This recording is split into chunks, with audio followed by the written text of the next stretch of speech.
अखेर खारेकर्जुली येथील बिबट्याने उचलून नेलेली चिमुकली 12-13 तासानंतर येथे सापडली। अहिल्यानगरला सुन्न करणाऱ्या घटनेचं असं आहे वास्तव। खारेकर्जुली येथील वस्तीवरून 5 वर्षीय चिमुरडीला बिबट्याने बुधवारी सायंकाळी उचलून नेले होते।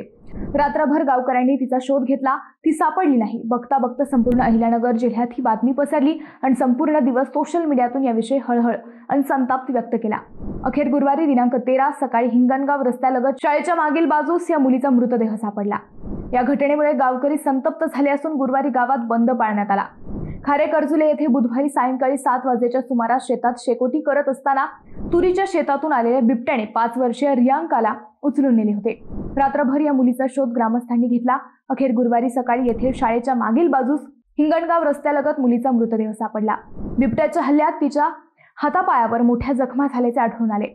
या घटनेच्या निषेधार्थ गुरुवारी खारेकर्जुले येथील ग्रामस्थांनी तातडीने बैठक बोलावली। जोपर्यंत बिबट्या जेरबंद होत नाही तोपर्यंत गाव बंद ठेवण्यात येईल असा इशारा ग्रामस्थांनी दिला होता।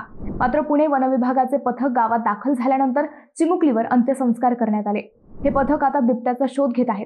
सध्या संपूर्ण जिल्ह्यात बिबट्यांची दहशत असून बिबट्या मारल्याची परवानगी द्यावी अशी मागणी आता होऊ लागली आहे।